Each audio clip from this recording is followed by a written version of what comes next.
entendu. Et prendre le mot amour avec un grand A, c'est-à-dire essayer d'aborder la conscience et la connaissance de ce que cela veut dire. J'espère, en 1h30, vous donner une connaissance aussi profonde que possible, mais pas exhaustive. Ça veut dire que je ne pourrai pas toucher à tout, mais qui vous donnera les moyens de pouvoir aller à l'aventure d'eux. En dehors du fait que nous pourrions continuer cela, mais sans cahier et sans crayon, dans 2 semaines, parce que vous êtes chez moi pendant le Shabbat qui précède Purim. Donc, je reprends le verset, je vous explique comment, à travers le verset, je vais découvrir tout cela. Donc, il se trouve auprès du puits, chose que nous connaissons déjà, puisque Eliezer, le serviteur d'Abraham, avait été auprès du puits pour rencontrer Sarah. C'est donc qu'il y a déjà, du point de vue tanachique, une interrogation. Qu'est-ce que le puits? Be'er, en hébreu. Et donc il est important de savoir, vous ne pouvez pas lire quelque chose. Et je vous l'avais dit, mesdemoiselles, le verbe likro en hébreu, lire, est aussi la racine koufresh aleph pour parler de kriya, c'est-à-dire l'interpellation, l'appel. Si le même mot, dans sa polysémie, veut dire lire et être interpellé, c'est qu'il ne peut y avoir de lecture sans que la lecture m'interpelle. Sinon, allez faire autre chose, allez vendre des falafels. Mais la lecture de la Megillah, ce n'est pas pour lire lettre à lettre, c'est pour que vous soyez capable, à travers la lettre, d'être interpellé. C'est de cela dont il est question. Pas un machin bidule religieux, je dois lire chaque mot. Je ne pense pas que ce soit la vérité profonde. La vérité profonde est d'être capable de lire en étant interpellé. Mais continuellement, vous avez compris que notre lecture nous interpelle et que continuellement, nous sommes mis au pied du mur. Tel le Yehi Ratzon de Rosh Hashanah, chez Niel Arosh Velo Lazanav, que nous soyons à la tête et non pas à la queue, mais malheureusement, comme vous le savez, dans cette salle, 81 ou plus que cela, % d'entre nous choisiront de rester à la queue de leur propre histoire, qui feront les malheureux de l'histoire, ce que Victor Hugo appellera les misérables. Et les misérables ne dépendent pas de la richesse. Elles dépendent de la force capable d'être révélée dans l'intérieur qui m'appartient. Si je suis moi ou je ne suis pas moi. Être à la tête, ce n'est pas pour dire que je suis le premier. C'est-à-dire que je suis le plus révélé, le plus dévoilé, le plus vrai possible. Vous comprenez, mesdemoiselles? Je suis content. Alors allons voir. Le puits, c'est quoi en hébreu? Be'er. Il y a 3 sources d'eau en hébreu. Ma'ayan, c'est la source. Il y a bor, le trou, que l'on creuse soi-même pour récolter les eaux des pluies. Et il y a Be'er, qu'il va à la source des nappes phréatiques. Le premier est la source. Vous avez une place à côté de moi, mesdemoiselles, merci. Et la source est donc d'origine purement divine. Le bord est d'origine humaine, et le Be'er, le puits, est de construction humaine, mais la nappe phréatique est de source divine. Et donc le Be'er, à travers cela, voyez comment c'est important, dans l'essentiel de votre existence, de vous arrêter sur les mots, sur les termes, sur les locutions, sur les concepts, afin de savoir de quoi il en retourne, et de ne pas rester là aussi à la queue leu de la compréhension, du savoir et de la connaissance, car sinon ce serait perdre conscience. Et le puits où Eliezer et Yaakov se rendent et auquel du près ils se situent est la rencontre voulue, du terme volonté, et plausible entre l'humain et le divin. Lorsqu'il y a rencontre entre l'humain et le divin, il y aura naissance de quelque chose. Lorsqu'il y aura rencontre entre l'humain et le divin, il y aura naissance de quelque chose. La bracha, mesdemoiselles, bracha, dont la racine, vous l'entendez, est Bérer, le genou sur lequel la femme antique s'agenouillait pour donner naissance. La bracha est justement la rencontre voulue par l'homme avec quelque chose de divin, et la bracha donnant naissance à quoi? Lorsque je bénis l'eau qui est là, elle devient de l'eau vive, c'est-à-dire l'eau capable de me vivifier, c'est-à-dire de me donner vie. Vous croyez que la vie est un pique-nique? Trompez-vous, c'est très loin d'être un pique-nique. C'est la raison pour laquelle je suis très dur. Mais je suis conscient que, même dans cette salle, la majorité resteront à la queue de leur propre histoire.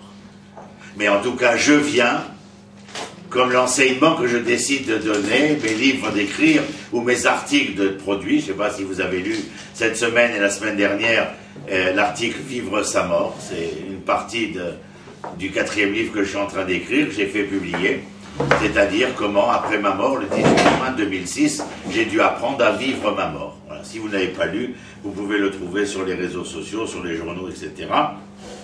Essayez de comprendre ô combien nous devons être capables, sans avoir besoin de traverser les traumatismes de l'histoire, eh bien d'être capables, à travers l'expérience d'autrui, l'expérience de mes maîtres, l'expérience de nos maîtres, eh bien d'apprendre à regarder les choses avec un autre regard, un regard beaucoup plus introspectif, un regard de chercheur, un regard de paléologue, un regard de, je ne sais pas moi, d'architecte, un regard de je ne sais pas quoi, de jardinier, de tout. Ça veut dire que vous ne pouvez pas, et c'est beaucoup plus facile pour vous, je vous rassure tout de suite, dans les 80% dont je parle maintenant, vous êtes encore en tête du classement de l'Homo sapiens, parce que les hommes sont loin derrière vous, bien entendu.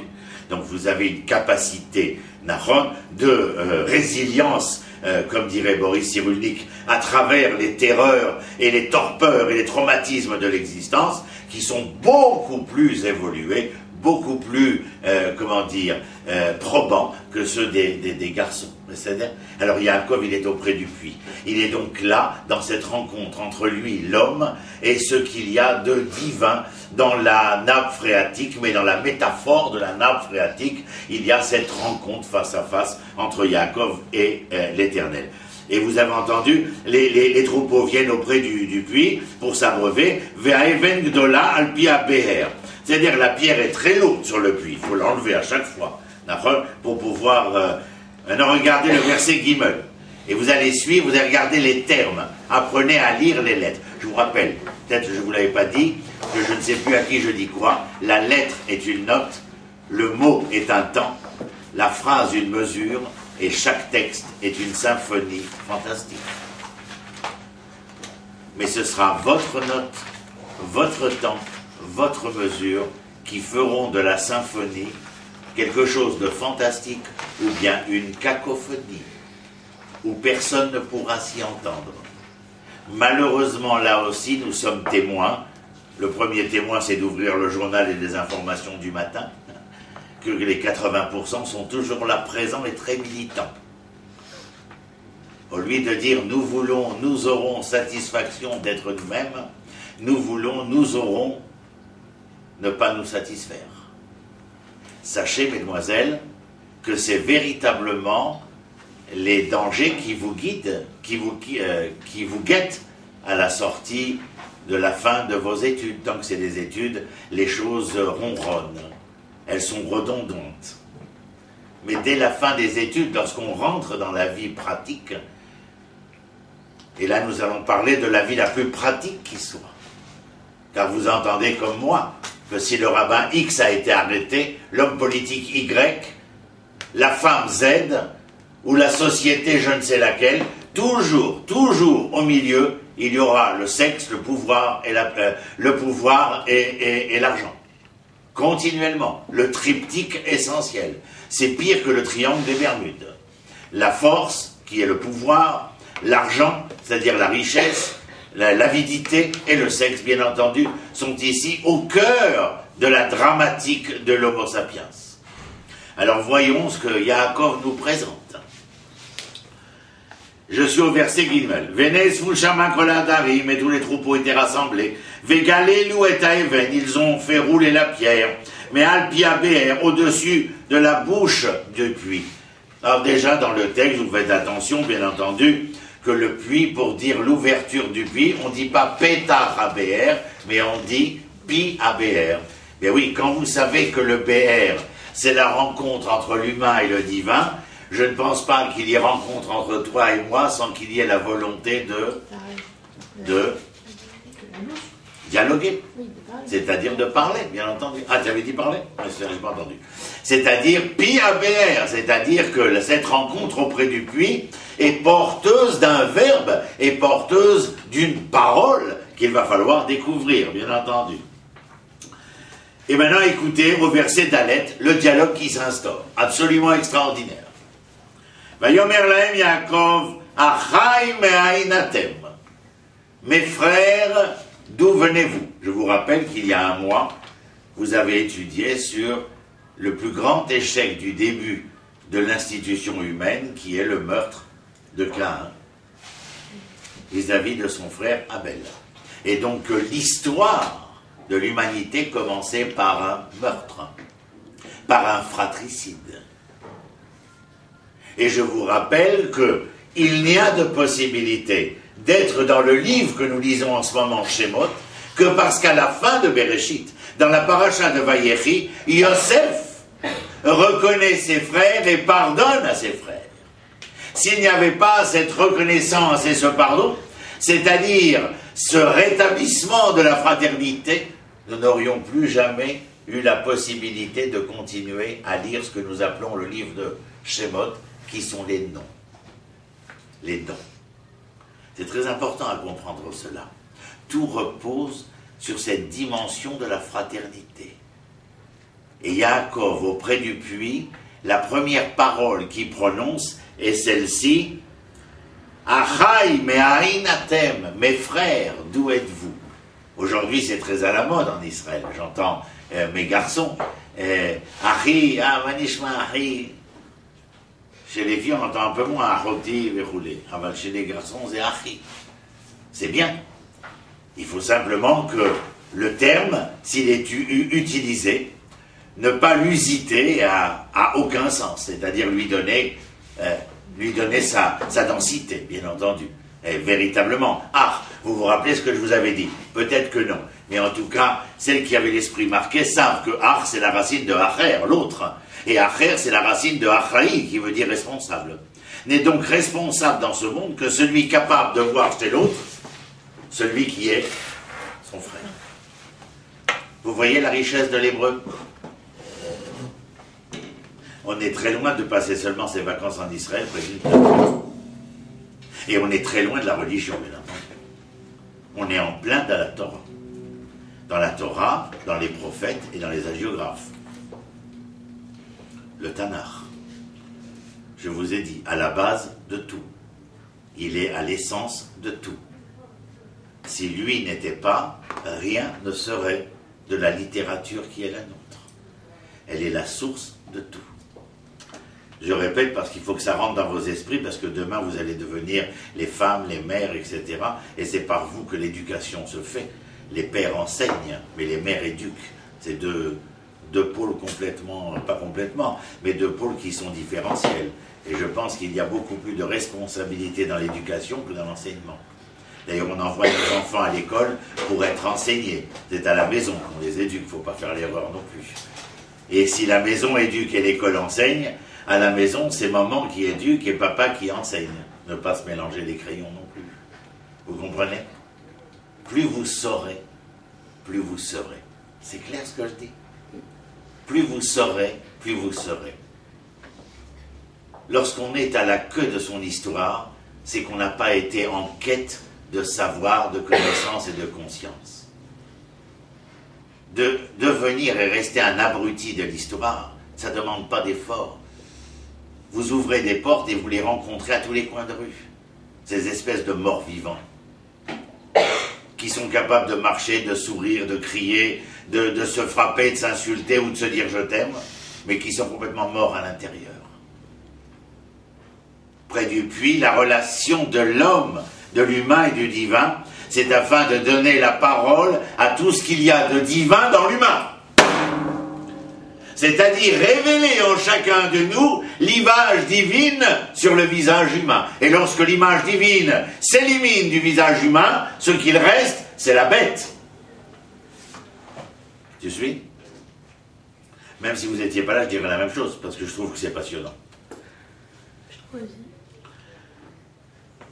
Et une fois par mois, je suis content de venir vous voir pour vous donner ça, parce que je me dis, tu as peut-être la chance que 25, tu as peut-être la chance que 8, 10 deviennent les Rachel de demain.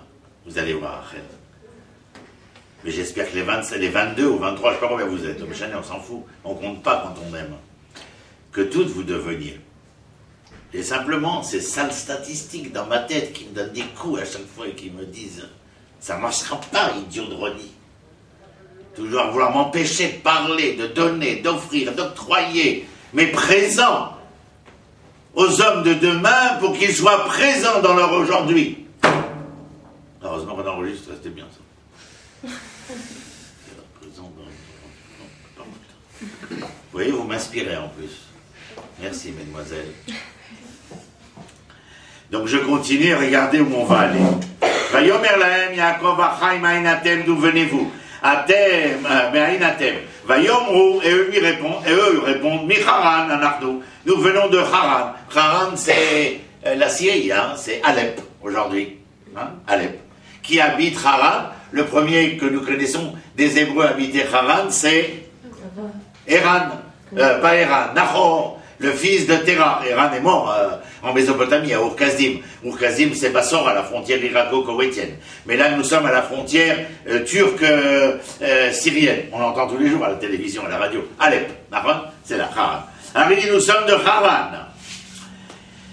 Et alors, où je suis? Perek d'Apazuk Dalet, Anardo. Vayomer lahem. Et lui leur répond, bien entendu. Hayedatem et Lavan ben Nahor. Est-ce que vous connaissez Lavan, fils de Nahor? Vayomru Yadan. Ils sont pas très prolixes, hein, pas très bavards, n'est-ce pas? Vous l'avez remarqué. Vayomer lahem Shalom lo. Est-ce qu'il est en paix? Et que lui répondent-ils? Vayomru Shalom. Le dialogue est absolument extraordinaire. Et ils lui répondent Shalom. Shalom, c'est non seulement la paix, mais c'est d'abord et avant tout la plénitude. Shalom. C'est-à-dire, lorsque vous dites Mashlomcha ou Mashlomer, c'est véritablement demander quelle est la situation de plénitude de celui que tu questionnes. Ce n'est pas une simple question dans les couloirs de l'école. Alan, Manish. Hein? Manish, c'est pour les queues. Manishma, c'est pour les têtes. Quand tu dis Manishma, que va-t-on entendre de toi? Et que tu restes sur place pour écouter ce que l'autre a à dire après que tu lui aies demandé qu'est-ce qu'on va entendre de toi. La plupart du temps, quand l'autre veut répondre à la question que vous lui avez posée, vous êtes déjà loin. J'aurais voulu te dire, j'aurais aimé te dire, mais tu n'étais déjà plus là quand je voulais m'épancher. Nachon. Az Shalom, nous avons dit. Vayomu Shalom. Ve'ine. Dans le même verset, tout d'un coup, Ve'ine. Ine, c'est la soudaineté. Ve'ine. Rachel beto ba'a imatzon. Donc Rachel est une bergère. Nachon. Et Rachel est une bergère, et nous voyons que généralement, bien entendu, les bergers, les bergères, eh bien, sont un métier véritablement très proche de nos patriarches et de nos matriarches. Roé Tson, c'est comme ça qu'on appelle le berger en hébreu. Roé c'est le prochain. Roé Rea. Rea ve'afta le re'echa kamocha. Tu aimeras ton prochain. Roé Tson, c'est celui qui a été capable d'éveiller dans l'âme animale la proximité, l'intimité avec cet homme-là, ce berger ou cette bergère. D'ailleurs, vous avez remarqué quand vous traversez les champs et vous remarquez les troupeaux, le berger, il n'est jamais devant. Il est ou sur le côté ou à l'arrière. Les animaux n'ont pas besoin d'un guide parce qu'ils ont un berger. et où l'intimité relationnelle est tellement vraie que le troupeau avance sans que le berger ait besoin de leur montrer le chemin. Vous comprenez, lorsqu'il y a intimité et connivence, qu'on n'a pas besoin d'un guide, mais que les choses se réalisent par ce qu'elles doivent être. Traduisez ça dans les relations humaines. Et vous avez remarqué, Adam, l'homme, Abraham, David, Moshe, ils sont tous les trois bergers. L'acrostiche de l'homme, c'est Abraham, David et Moshe. Les trois guides d'Israël, quel est leur boulot? Berger. Vous vous rendez compte? Ça veut dire qu'il y a là aussi une grande signification. Alors, Iné Rachel, Veine Rachel bitoba imatzon, vayomer, en od hayom gadol loet et asef mikne. Et que leur dit Yaakov aux bergers qui sont là, les bergers de chez Nahor? Il leur dit, est-ce qu'il n'est pas le temps de remballer vos affaires? Et donc, Rachel vient, elle approche, elle est en approche. Il ne sait pas encore qui est-elle, il a simplement un ressenti, et il dit à ces bergers-là, vu qu'elle arrive avec son troupeau, il leur demande de ramasser leurs affaires et de dégager, tout simplement, en clair. De dégager, de faire place. Et il leur dit, Ishku Hatson ou Lechu Reu. Donnez à boire au troupeau et partez, allez faire paître vos moutons ailleurs. Nous ne pourrons pas jusqu'à ce que les troupeaux soient ramassés, rassemblés. Ils ont remis la pierre sur le béher, que nous ouvrions la pierre sur le puits, et que nous donnions à boire à nos troupeaux.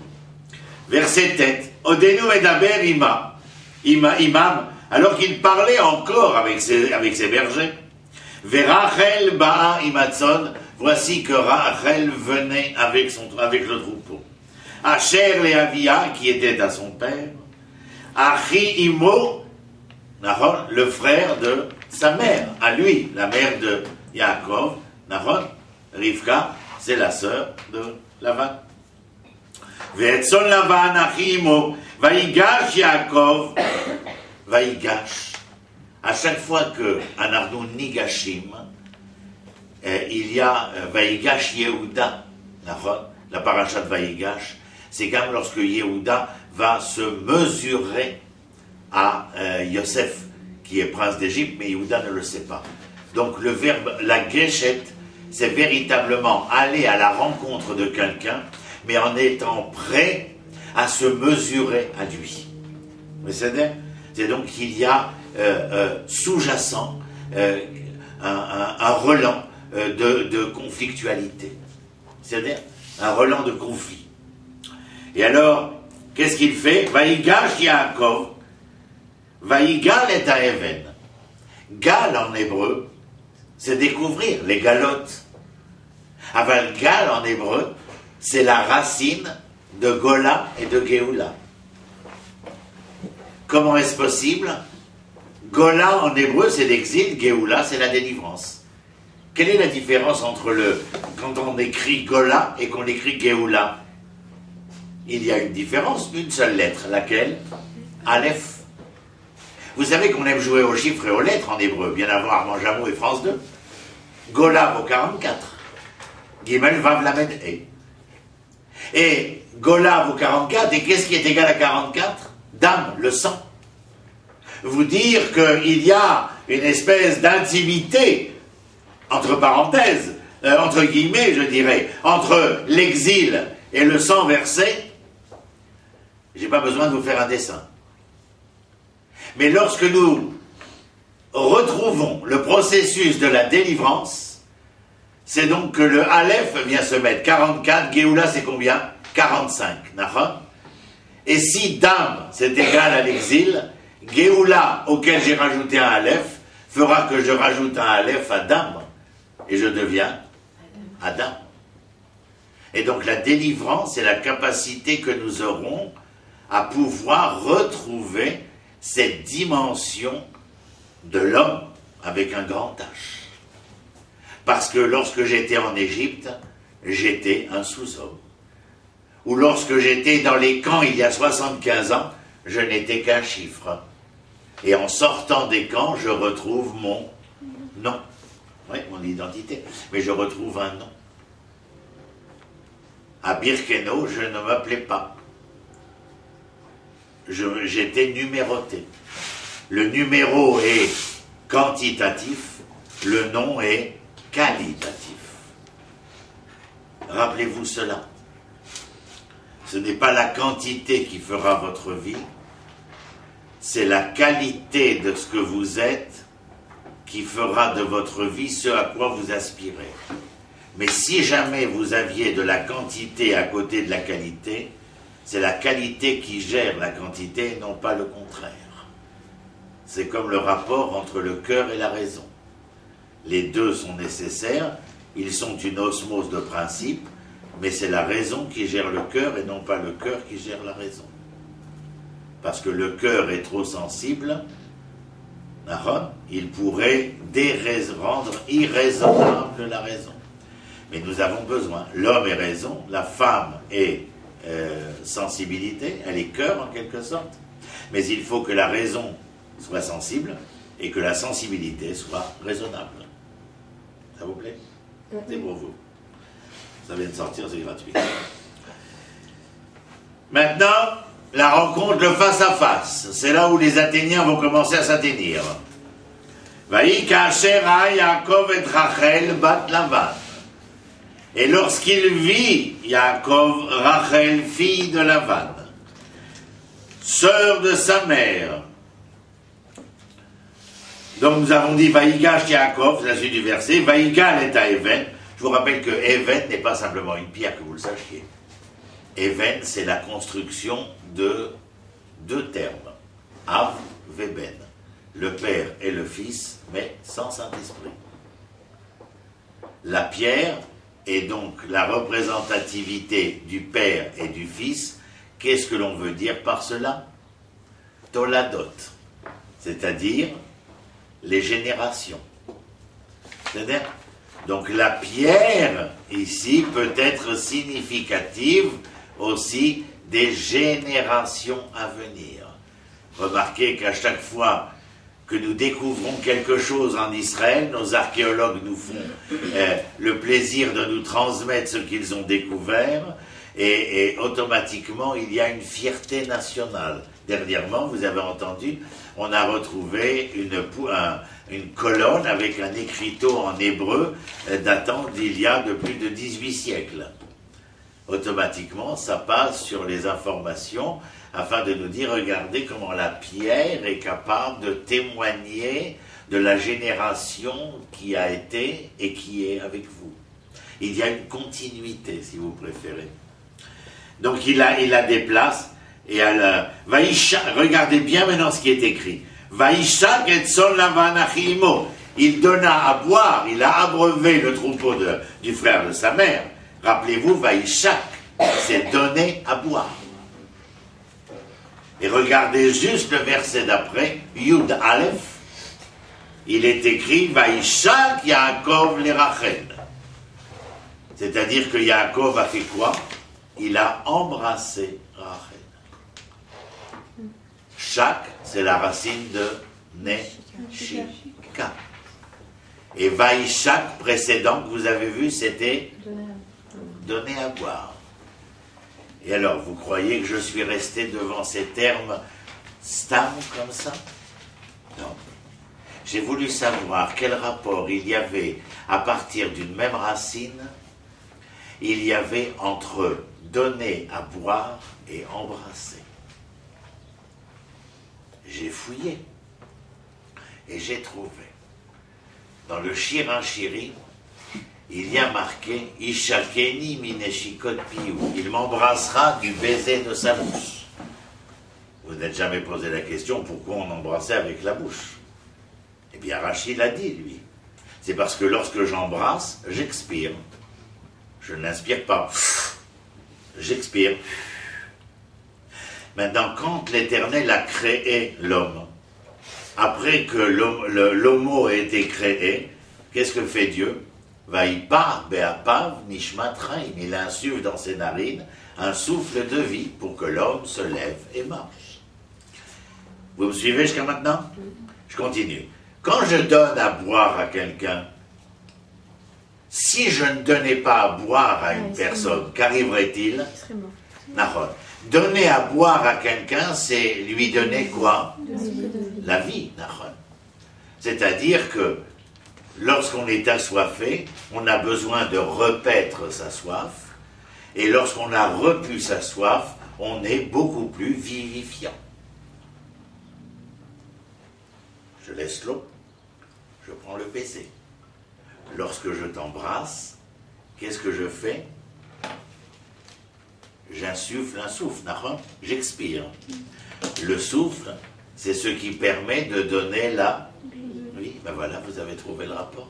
Mais quand on embrasse, on n'influe pas en souffle.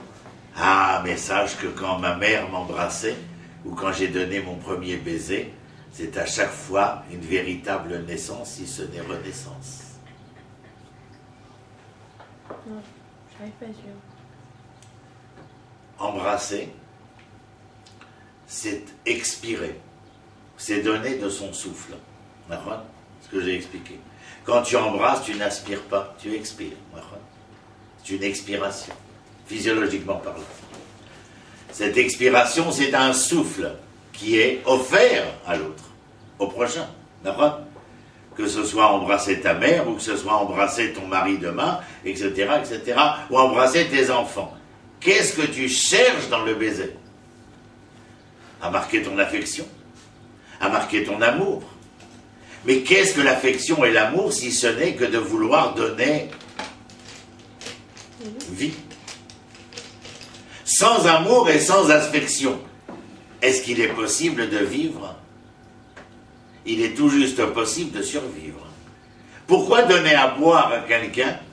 Parce qu'on veut lui offrir la possibilité de vivre. Il y a donc un rapport intrinsèque dans cette racine commune qui dit donner à boire et embrasser. C'est ça qui m'interpelle. Et dans votre étude de demain, dans votre recherche de vous-même demain, c'est à travers ça qu'il faut travailler. Rien n'est acquis. Tout est question. Tout est remise en question. Tout est interrogation. Votre fils viendra demain et vous dira « On m'a frappé à l'école. Ah ben t'as pas dû être sage. » Non. Non. On va chercher à savoir pourquoi, comment, qui, d'où, etc.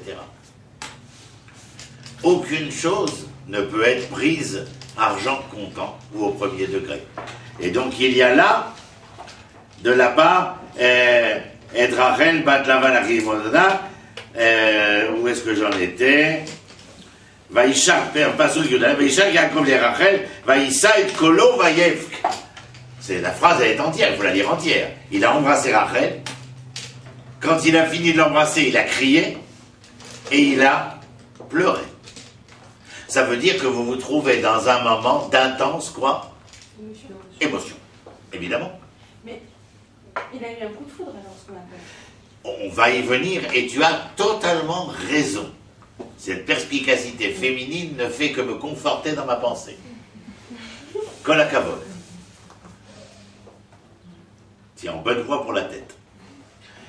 Ce que je vais, elle a raison. Mais je veux vous emmener un peu plus loin. Il est donc véritablement, il est véritablement entrepris par l'émotion. Sinon le cri, le pleur, même le baiser en amont ne pourrait pas être compris. La première fois que je vous ai vu, j'ai pas eu envie de vous embrasser. Ça va, c'est pas besoin d'en rajouter. Et tout est filmé en plus. Et donc, il y a dans le geste, dans le comportement, dans la conduite de Yaakov, le fait que nous comprenons qu'il est entrepris, comme nous l'avons dit, par cette intense émotion. Dans cette intense émotion, une des premières choses auxquelles on peut faire attention, c'est ce que je vous ai marqué sur le tableau en haut à gauche, qu'il y a le symbole là-bas, c'est différent, qu'il y a par rapport à l'amour la possibilité d'être en amour ou bien de tomber amoureux. Ce que les Anglais disent « to fall in love ». En vérité, si tu tombes amoureux, ça va être difficile de se relever.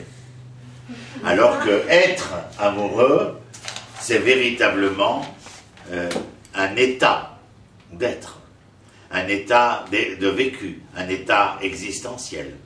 Tomber amoureux, bien entendu, va nous emmener vers des consonances un peu difficiles, où à ce moment-là, je serai confronté à la différence qu'il y a entre l'objet et la faculté. Si je suis tombé amoureux, c'est certainement qu'en face de moi, ce que j'ai révélé, c'est l'objet de ma convoitise. Alors que lorsque je suis en amour, ce n'est pas l'objet de ma convoitise, mais véritablement la faculté de mes sens, de mes sentiments. C'est complètement différent, bien entendu. Mais là aussi, vous verrez que les catastrophes humaines sont innombrables. La majorité se plante. Mais on ne peut rien y faire, d'ailleurs. Vous pouvez expliquer aux gens véritablement la différence foncière entre être et tomber par rapport à l'objet et la faculté. Eh bien, ce n'est pas quelque chose qui sera forcément compris. Elle est plus facile à être comprise dans la jante féminine que chez nos chers êtres masculins, mais quand même, on voit les erreurs. Je peux vous donner un exemple simplement, lorsque nous parlons de ces femmes malheureusement battues, violentées, et qui sont dans un état de tomber, d'objet, et qui arrivent difficilement à se relever, c'est-à-dire à retrouver la faculté d'être. Ou la première des choses dans la faculté d'être, c'est d'aller à la police et de dénoncer. Et si j'étais assez forte, c'est de lui trancher la tête. Bien entendu. Et de divorcer immédiatement après. Bon, s'il n'y a plus de tête, c'est pas difficile. Mais de divorcer immédiatement. Sans aucune possibilité de remettre en question quoi qu'il soit.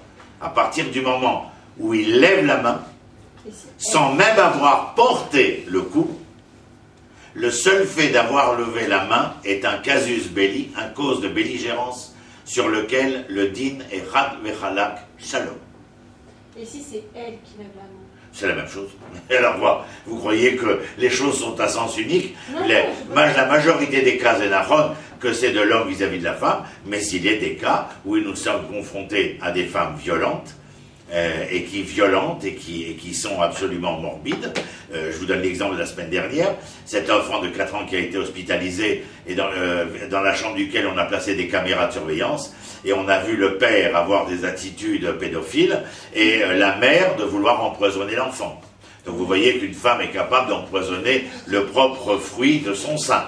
Donc vous comprenez qu'il y a... Je vous rappelle que les chiennes de Ravensbrück, du camp de Ravensbrück, étaient toutes des femmes, qui étaient de véritables sadiques vis-à-vis des prisonniers juifs et non juifs dans le camp de concentration de Ravensbrück. Toutes les femmes en ont témoigné, bien entendu, dont Madame Veil, ancienne ministre de la Santé de la République française. Donc vous voyez que la chose est moindre chez la gente féminine, mais en tout cas elle est probable. En tout état de cause, il y a dans cet expliqué que je vous ai mis là, pas sujet de dissertation, il y a sujet de thèse. On a quitté l'école maintenant, on est dans la vraie vie. Et notre existence est sujet de thèse.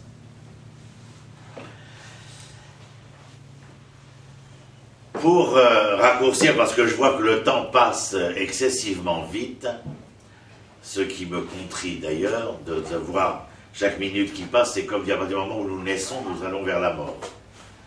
Et de le savoir, disent nos philosophes, eh bien, est capable de faire de nous ces gens qui sommes capables de vouloir toujours plus, c'est-à-dire d'assumer la perfectibilité de l'existence et de ne pas se contenter d'être la queue, si vous préférez, là aussi. Donc l'heure et demie qui est la nôtre, bien évidemment, chaque minute qui passe nous rapproche d'une fin qui peut nous paraître totalement difficile. Bref, je vous la fais courte pour ne pas lire trop dans le texte. vous savez que Yaakov va arriver chez Lavan et qu'à Lavan, il va déclarer son amour impétueux vis-à-vis de Rachel, mais que Lavan, au soir des noces, va décider de mettre dans sa tente, si ce n'est sur sa couche, une autre que Rachel. Rachel n'est pas la mal-aimée. Elle n'est pas aimée. Léa n'est pas la mal-aimée, elle n'est pas aimée. Rachel est aimée. Il y a eu le coup de foudre, comme dit mademoiselle, avec obédience. Mais je vous rappelle qu'après la foudre soit passée, il ne reste que les coups. Donc le coup de foudre, c'est pas très ça. C'est bien, mais c'est insuffisant, bien entendu. Les pauvres d'esprit feront du coup de foudre quelque chose d'absolument extraordinaire. To fall in love fera la verve du cinéma hollywoodien. Mais après le mot The End, personne n'est venu voir comment se passait le nettoyage des chaussettes et la préparation des épinards au beurre. Bien entendu. Ce que nous voyons de l'extérieur sur un écran n'est pas le reflet de tout ce qui se déroule à l'intérieur.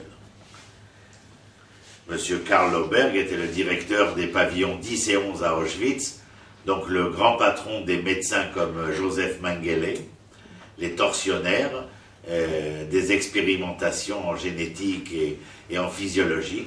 Et monsieur Karl Lauberg, lorsqu'il est rentré chez lui, était comme le directeur du camp de Auschwitz, des maris adorables qui venaient mettre leurs chaussons pour écouter Tchaïkovski et fumer un bon cigare avec un verre de Porto et en essayant de faire les yeux énamourachés de cette belle qui se prétendait être l'épouse. Mais les cheminées continuaient de fumer à l'extérieur. Vous comprenez? C'est un choix que je vous propose. Être des salauds ou être des hommes? C'est le choix que je vous demande. Je suis gentil quand je dis la queue et la tête.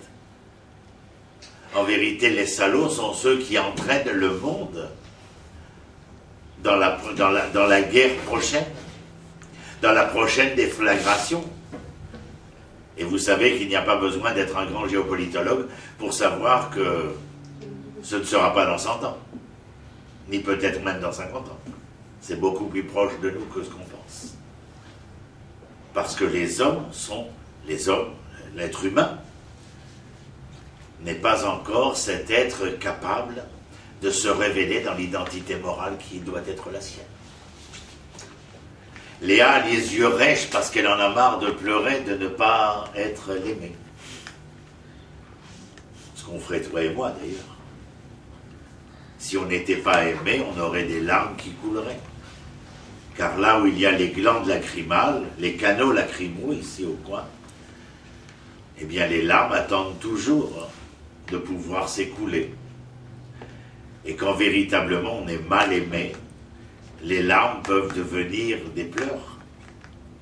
Et si on n'est vraiment pas aimé, les pleurs peuvent devenir des sanglots.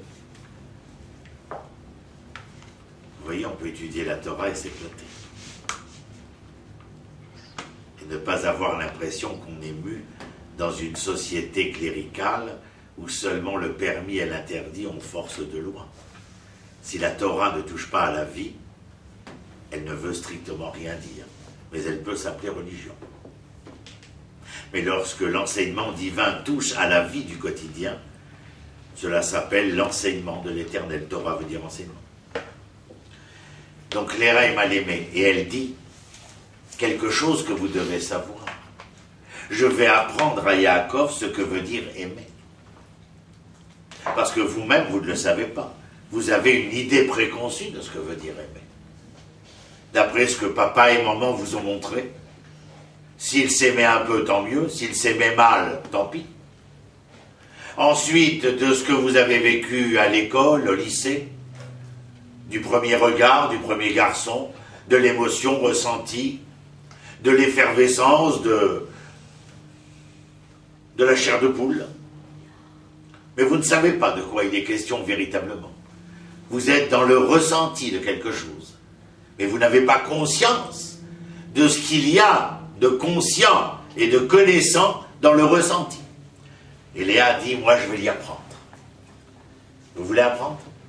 Écoutez. C'est avec nous? Moi j'aime pas quand les gens ils sont couchés parce que je me dis que tu te couches sur toi-même. D'ailleurs c'est vrai, c'est sur ton bras. Tu te couches sur toi-même.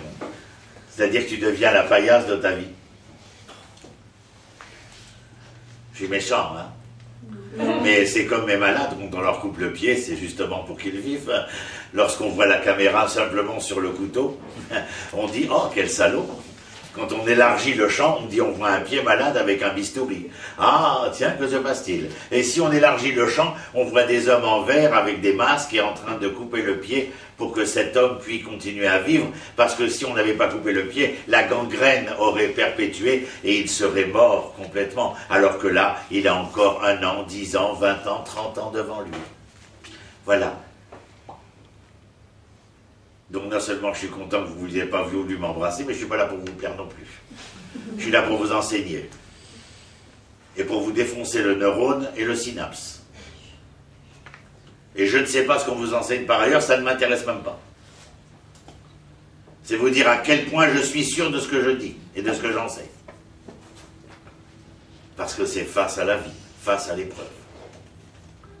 Ce n'est pas que j'enseigne dans le livre, c'est parce que je suis confronté depuis 35 ans à la mort, à la douleur, à la souffrance, à la vraie vie. Aux histoires de mes étudiants, de leur vie, de leurs déboires, de leurs amours perdus, de leurs mariages échoués ou réussis, de leurs enfants malades ou victimes de terrorisme. C'est-à-dire que nous sommes pleinement dans la vraie vie. Que fait Léa? Elle lui dit, attends mon coco, moi je vais t'enseigner ce que c'est l'amour. Tu n'as Dieu que pour Rachel. Tu penses que le coup de foudre est la vérité. Mais je vous l'ai dit, après que la foudre est passée, il ne reste que les coups. Alors qu'est-ce que l'amour construit? Quand l'amour vis-à-vis de Rachel serait l'amour romantique, appelez-le, l'amour romantique. C'est l'enfant. Hein? C'est l'enfant. Non, je dis l'amour romantique, c'est véritablement un peu comme on dira à propos de Platon. Les amours platoniques, c'est aimer l'idée d'aimer. Certains auront envie de te dire je t'aime, non pas parce que le je est capable d'aimer le toi, mais parce que le seul fait de dire je t'aime les satisfait. Tu comprends? Et donc Léa décide d'enseigner à Yaakov ce que veut dire l'amour construit, l'amour romantique, l'amour construit. Elle a un premier enfant, elle l'appelle Réhouven. Réhouven, regardez, c'est un garçon.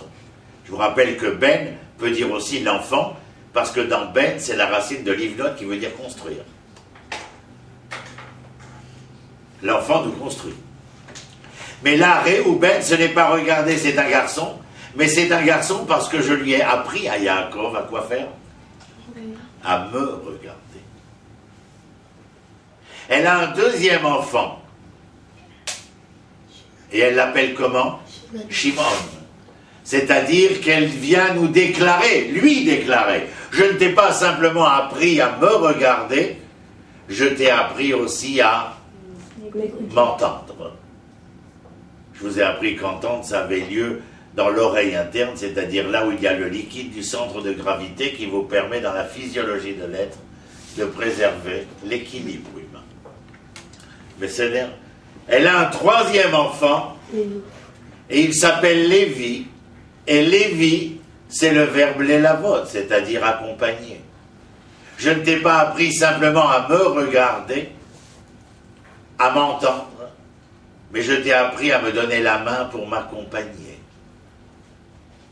Et lorsqu'elle a un quatrième enfant, elle l'appelle Yehuda, parce qu'elle sera la première femme, comme une féministe représentative, à dire qu'elle a enseigné à Yaakov ce que voulait dire l'amour construit, où le regard serait le premier pas, l'entendement le second, l'accompagnement le troisième, et le remerciement le quatrième. Elle est la première femme à avoir déclaré cela. Et que pensez-vous que fait Rachel? Va terrer Rachel qui lo yalda le Yaakov. lorsqu'elle sait que sa sœur vient de témoigner de cette réalité-là, que fait Rachel? Va tekaner Rachel be'achota. Elle est jalouse de sa sœur. Va tomar el Yaakov. Et elle dit, elle déclare à Yaakov, Aveli banim. Fais-moi un enfant. Ve'imaïn. Et sinon, Meta Anochi, je meurs. J'expire rien, n'est-ce pas? C'est-à-dire qu'elle a compris que quoi? Au premier degré, vous me diriez que la femme est une mère porteuse. Surtout pas. Mais qu'elle a compris que dans cette relation où il y avait eu coup de foudre, installation d'un romantisme qui n'était pas comme chez Platon, dans la seule idée de l'amour, on appelle ça les amours platoniques, mais dans la réalisation de cet amour. Et la réalisation de cet amour, ce n'est pas qu'il faut qu'on fasse des enfants, parce que sinon on serait porteur de milliers d'enfants chacun, mais qu'il faut qu'il y ait le fruit de notre amour. Et il n'y a de fruit de notre amour, le fruit concret, que parce qu'en amont, il y a le fruit de l'amour. Vous vous rappelez? Ve'adam yada et rava ishto. Le verbe ladat, c'est la conscience, la connaissance, qui fait que l'intimité est possible. S'il n'y a pas le fruit de la connaissance et de la conscience, alors il n'y aura pas de fruit possible. Vous savez, mesdemoiselles, bien souvent, en tout cas dans les statistiques qui sont les nôtres, nombre de femmes sont dites stériles et donc engagent un processus d'adoption. Ce qui est étonnant, c'est de voir qu'à la surface du globe, ces femmes qui ont suivi un processus, femmes et hommes, suivi un processus d'adoption, et bien après avoir adopté un premier ou un deuxième enfant, souvent la femme tombe enceinte ensuite. Eh bien, mesdemoiselles, il n'y a pas besoin d'avoir fait de grandes études pour comprendre de manière très claire que la phénoménologie ici relevait de quoi? Dites-le. De quoi? Non. De l'amour, c'est-à-dire de l'émotion, des sens, de la possibilité de donner naissance à.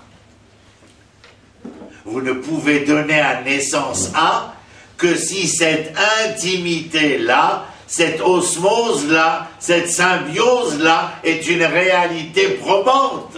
Jamais autrement. Jamais autrement.